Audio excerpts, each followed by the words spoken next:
good morning, my friends. It's Hammer. Today is Wednesday, January 15th, 2025. I, of course, am with Originator Success.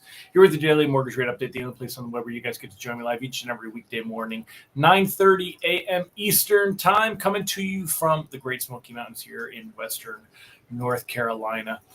You can join me on Facebook and on YouTube. If you're watching live, say good morning. If you're watching the replay, don't forget, give me a hashtag replay in the comments. Let me know that you were here. Let Facebook or YouTube know that you were here. I noticed that only folks from YouTube are on live this morning. That's weird. I wonder if something's wrong and it's not broadcasting to Facebook. Oh, well, we're going to see. Anyway, so if you're here, say good morning. My friends that are here, we've got Amy Blauser here, Mike Brown, good morning, Yasmin Martin, Angela Walters, James Mahan, great to see all of you here as well. It says that it's broadcasting on Facebook, but not a single person on Facebook. I'm going to see something here. Let me go to Facebook. I just want to see if I see it on my news feed. It's just odd. It's there. But it's not showing me comments. Monica Dinkins is on this morning. Good morning, Monica. Great to have you here. And Mallory Fotiadis. There we are. Now it's starting to wake up. Yasmin said I tried Facebook. Yeah, I think it was delayed on Facebook. It shows way behind. Right now it's still waiting for a signal. It's way behind. So it's definitely weird, but it's catching up. So I'm going to turn it off so I don't get any kind of weird activity to it. But anyway, good morning, Mike Tebow, Rob Stewart, Megan Lindberg. Great to have you guys here. Cindy Pulliam, Mike Brown. It said the other day you only saw hellos from Facebook. It wouldn't let you comment. Yeah, it's weird, right? Technology. Dan Crowley, great to see you. Colin Jordan, good to have you here. Where's Jeremy? I finally have great news, and Jeremy's not here. So, all right, well, let's jump in. So yesterday, things were pretty quiet. Quick recap. If we take a look, mortgage bonds were basically flat on the day. I'll go ahead and show you the screen here. I'm going to put this on a 2-day chart here. You'll see right here, everything in front of this dotted line. Good morning, Alan Christian. Good morning, Nicole Semeride. Good morning, Kim Mason, Heidi Gravert. So everything in front of the dotted line, you can see here, was pretty flat. As pricing came out yesterday, we were on 99.60. Ended the day right around 99.60. Really no movement yesterday. No fear of reprices. Things were quiet. Today, rate sheet's going to be much better. If you see here in front of this dotted line, mortgage-backed securities were up a little bit to start the day. They ended yesterday 99.62, opened today at 99.77. Just up 10 basis points, 11 basis points here. That would be enough to go ahead and see slightly improved pricing. But you can see with bated breath, everyone waited until 8:30 a.m. The CPI data came out, and bang, we went from 99.78, and it's pushed all the way up to 100.13. This is what we call a relief rally, my friends. This is a relief rally. So if we take a look, the actual CPI inflation data and the way that it came in, take a look at the numbers here. And what you're going to find, you're going to see that the headline month-over-month number came in exactly as expected. Came in at 0.4%, and it was estimated to be 0.4%. Now, the core, which takes out the energy and food components of inflation, which they're considered to be more volatile, that's why it removes them. But the reality is one of the biggest components about what's driving inflation is the cost of food and the cost of energy and gas and all that, right? So that came in at 0.2 versus 0.3. Very small improvement, but critical. The year-over-year number headline came in exactly as expected, 2.9 to 2.9. And the core, again, removing food and energy, came in at 3.2 instead of 3.3. So both the month-over-month and the year-over-year came in slightly better. If we take a look at the actual numbers here, let me make this a little bit smaller so it'll shrink and fit on the screen. Let me go ahead and get rid of this. Let's move this over here. Let's slide this over. So if we take a look at this, you can see kind of which components. Here's November, December. Food was slightly better. Food at home, slightly better. Your cost of groceries, right? Food away from home, restaurants was about the same. Energy, huge jump here. So not quite, just crazy jump here. Not quite sure what's going on, but you can see the volatility. That's why we do have that element where they remove the actual energy and food components because of that volatility. Energy was 4.3 versus zero point 0.5. Gasoline 4.4 versus 0.6. Fuel oil 4.4 versus 0.6. The whole sector was up. As we go through, you've got commodities, less food and energy, new vehicles, just slightly better. The used cars and trucks, though, coming down. I've seen that for real in real time in the world out there too. The cost, there's more new cars out there. I just got my new Jeep, and I got a 2025, whereas there's still a lot of 2024s out on the floor and out on the lots. And because of that, you're going to see that drive down used car prices as well. There's more of a supply. So we're seeing those prices drop down, and you're seeing that here. That helped quite a bit. But when we look at like the shelter costs, they were 0.3, came in at 0.3. Really, not much of a change there. If there's no change actually there at all. The transportation services was 0 to 0.5. So big jump there, which is kind of weird. And then medical care services 0.4 to 0.2. So this is just kind of the overall, you look at the breakdown. You can read this whole entire report if you want to have something put you to sleep for the end of the day. But the main thing to realize is, as we've got right here, rate sheets are going to be much better. Reprice risk on the day is moderate. But I want to go over some of the technicals here. So I've got the chart up next to my head. I want to show you a few things. Number one is this big red candlestick. This is I see what you're saying about that, Ron. I'll chat with you in a second. This big red candlestick here, this was the BLS jobs data on Friday. Today, we got the CPI data. Basically, they're a wash, right? And in fact, this CPI data is bringing us right now to 100.16, which we were at 100.23 on Thursday, January 9th. So before the jobs data came out, we were a few basis points better than where we're at right now, even though we're plus 60 basis points. Now, why do I bring this up? Well, because this is actually, if you take a look here, there's actually, let me go ahead and pull this up. We'll take a screenshot of it. Actually, no, you know what? I'm gonna use the chart feature that they've got over here on MBS Live. So let me make this a little smaller.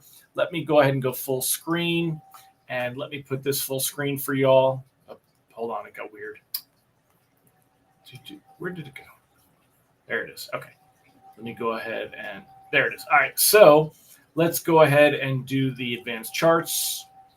I don't know why I don't use this more. It is a cool feature, right? So if we take a look here, what do I have to do let me just make this a little smaller. So there you go. So we can see the whole thing. So if we draw a line basically right here, why is that line blue? Can we make that line? Let's make that line yellow so we can see it. There you go. Okay. So if we draw that line there, take a look and see, you can see that this was a floor of support in the past, and it's now going to act as a technical resistance level, which means that we could expect to see, do they have a little arrow here? Or not? What if I do this? I can just draw on it. So I would expect to see things that are going to bounce lower from here. That is why I am still in a locking stance to protect the pipeline. I know it seems a little conservative. The big question is, Hammer, why not just wait and see where things go, and why be in such a hurry to lock in? I think that this relief rally that we're seeing this morning is about the best of the best that we're going to see. I don't think it's a trend turnaround. I don't think rate sheets are going to improve. And in fact, if we want to take a look at where we stand as far as where it actually puts rate sheets, going back to the 9th, we were at 7 1/8, 7.15 here. And then yesterday we were at 7 1/4. So, you're generally, when you're seeing a 60 basis point improvement in bonds, you're going to see about that much movement in rate. You're going to see us return to these levels. That's where we were when we take a look here. That's where we were, on that Thursday when things were before the BLS jobs data. Let me make this a little so it comes up on the screen. Hold on. There it is. Okay.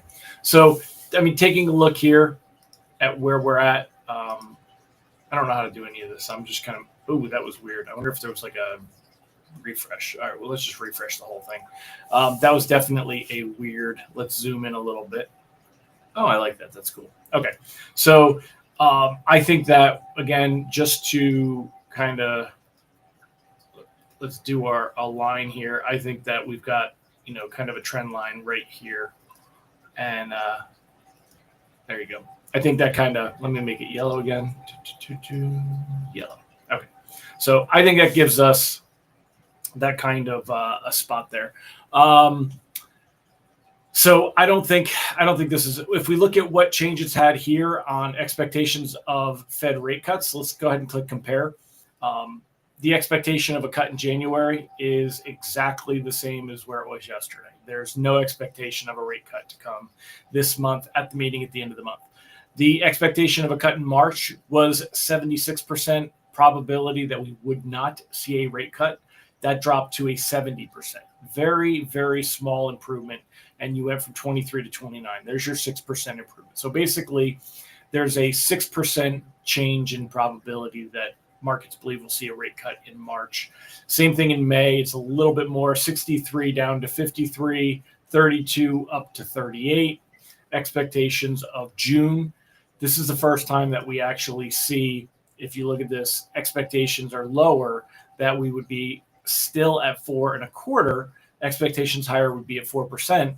And if we compare that to where we were yesterday, the expectation was 43% that we would be the same and 43% that we would see a cut. So it went from a pure coin flip to a little bit more leaning to the expectation of Fed rate cuts. There's not a lot of change here. There is some change, but not a lot of change. So keep that in mind. And by the end of the year, there was, almost very little change here, 25 to 15%, 10% change in expectations here. So as far as the Wall Street Journal article, who was bringing that up? Was it Morano? Yeah, Morano. I read that one too. Let's go ahead. And he's talking about, what if the Fed raises rates this year? And I said, we're going to hear more about that as we get later into February. This CPI data helped kind of avoid that for now, but this is that first kind of inkling. What if the Fed U-turns and raises rates this year? They say, how embarrassing would it be for the Fed to raise rates this year? Could it admit that its aggressive rate reductions last year, including cuts as recently as that last month, were a mistake and put them into reverse? I think they could, because Powell would stand in front of his press conference and say, at the time, based on the data, this is what we should have done. The market has changed. Our reaction has changed. We're not seeing things improve the way that we were expecting to see them in the first half of the year. So now we're going to look at this. But one of the things they do show is that it's very rare for the Fed to go from rate cuts back to rate hikes. And that the last time it was in 1994. So since it started, 1998.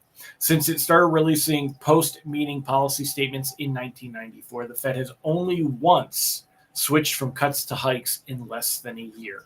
That one time was special. It slashed rates in late 1998 because of failure of long-term capital management threatened to bring down Wall Street. Once it was obvious everything would be fine, it began raising rates again. Now, here's the thing. I don't care that it hasn't happened before. We have not lived through a pandemic and monetary and fiscal irresponsibilities that we've had through that whole COVID pandemic. We have not had Wall Street with the way that it is now. Everything is different. This all has changed. We talked about, we're going to be in a recession because we've had an inverse yield curve. And every time the curve goes inverse between the 2-year and the 10-year, then there's a recession. Well, we didn't see that this time. And, we've had this, and that means that we're going to have this, and we haven't seen it this time. So there, just because it hasn't been done before, it doesn't mean it won't be done again. I know it's still way too early to actually talk about Fed rate hikes, but I don't think we're really in the market to see Fed rate cuts. Again, I would not be floating on this because I don't think these gains are going to hold up for long. One thing that is definitely on our side, the 10-year Treasury went from 4.79 to 4.65. That's a 14 basis point drop in yield on that 10-year. That's a big deal. It gives us a lot of room to breathe. But again, where does that actually bring it down to? We were at 4.69 on Wednesday, the 8th. We were at 4.68 on Thursday. So and here you go, 4.63 on Monday, January 6th. So Ron said, how many times in your career have you heard things are different this time? Never. Now that you say that. What about you, Ron? How often have you heard that, or anybody else? How often have you heard things are different this time? I don't ever hear that. Everyone always wants to base it on what happened before. Ron says, let's start at the beginning of Ron's comments, though. More volatile, but the Fed actions have no effect on food and energy, so they removed them to work on what they have influence over. Yes, gotcha. There's going to be large demand for cars in Southern California in the next month or so. With all the fires, absolutely. What will that do? That will put more pressure on the used car market. People will be bringing cars in from from outside of California. You'll see cars from the South, from the East Coast, moving all the way over there to fill that void for sure. And new cars too. Because let's face it, there's a lot of money in that area, and people that lost cars are not necessarily going to buy used cars. They're going to buy new cars. So you'll see new cars go up. We talked about Mike Morano in that article. Investors weigh an important matter, whether barriers are stronger to raising rates or cutting them. Yeah, I did not really highlight what that says in the article, but that is one of the things that they say is where is there more resistance? Is it more resistance to cutting rates? What would we have to see happen for rates to be cut? Or is there more resistance to raising rates and hiking rates? What would we have to see happen for the Fed to hike rates? And that's kind of what they were kicking around in this article. Ron said markets moved from a late year rate cut to mid-year cut. The big change will happen when the QCEW comes out. What's QCEW, man? Type it all out. I'm not getting that. If the Fed increases rates, that would really hurt America. We have $9 trillion in treasuries to refi this year. If the Fed increases rates, it's a big hit to the budget. I agree. That is definitely something that would factor in, is the cost of financing our debt. But you know what? It doesn't seem to factor in enough. So hi, Jana. So anyway, my friends, that's what we got. Appreciate all of you for being here. Again, I can't even tell how many people are on today. The meter is broken, so I don't know, but hopefully this gave you some insight into what's going on. Just to recap, it is a wonderful reaction to the data. This is a relief rally. Markets were very concerned that we were going to see inflation coming in higher than expected. It came in slightly better than expected, specifically in the core numbers here. The core month over month, slightly better. The year over year, slightly better. Because of that, we're seeing a strong relief rally. 10-year Treasury yields have dropped 14 basis points from 4.79 down to 4.65. But I feel like this is all spent all at once. I don't feel like this is a trend reversal. I don't feel like bonds are going to continue to improve. I think we're going to lose ground from here. I still stand by the idea to lock yesterday ahead of this data. If that number had come in just one tick different, all of a sudden now we're down a quarter point in rate and we're complaining. So, you just can't take that gamble. Thank you, Mike. Appreciate you. 30 on Facebook on that feed. We're on 2 feeds on there. So usually there's about 50, 60 people on during the day. So anyway, my friends, that's all there. I hope it's succinct for you. Remember a few things. I have not been doing this. I got to make sure I start doing this. Remember that you can get our free daily lock advice emails, www.ratelockadvice.com. I think I'm going to start putting that all under the brand and umbrella of Rate Sensei. I started that brand in 2014 when I broke away from Rate Alert, and I wanted to give daily lock advice, but I couldn't attach my name to it because of the fact that I was untangling from Rate Alert at the time. And I started everything under the Rate Sensei brand, and I think I'm going to go back to that. I think we're gonna clarify our brands and some different things going on here. In fact, here I'll pull this up for you. You'll probably see me do more about this, but this is basically, this is what we've got going on. Let me make this a little smaller so it fits on the screen. This is what we've got going on over here. And the company is actually Hammer Solutions. The brand that I have built that y'all associate me with the most is Originator Success. But we've got Grab and Go Social, which we're going to start rolling out in a couple of weeks. That is the evolution of our Ignite platform. We've got some stuff I'm really excited about there to help you to build your business on social. We've got Mortgage Rate Advantage, which will be our consumer branding, and then Rate Sensei is the stuff for y'all. So check out our free lock advice. The text alert, same thing. I never branded them under Originator Success. They're not even on our website. I think we're going to start building that under the Rate Sensei brand. But check out our Rate Tech Lock advice alerts. If you want to be reminded I'm going live each day, go ahead and check us out at hmmr.io/reminder. And go check out Originator Success, one of our brands here, one of our products. Find out how we can help you to get business from Google and social media. It's a whole done-for-you system and platform. So go check it out. And that's it, my friends. Ron says QCEW is the census numbers for employment, the actual hiring, as companies are required to respond as opposed to BLS modeling. Yeah, I ignored mine for the census. I know I was supposed to fill it out, but I was like, I'm not filling it out. So, all right, y'all. I'll see you guys tomorrow. Have a fantastic one. Again, we'll see if I'm wrong and things keep improving. Just if you do float, be extra cautious. I think that tomorrow we could open up and lose quite a bit of today's gains. So reprice risk on the day is definitely moderate. So stay ready. All right, my friends. See you tomorrow. Bye-bye.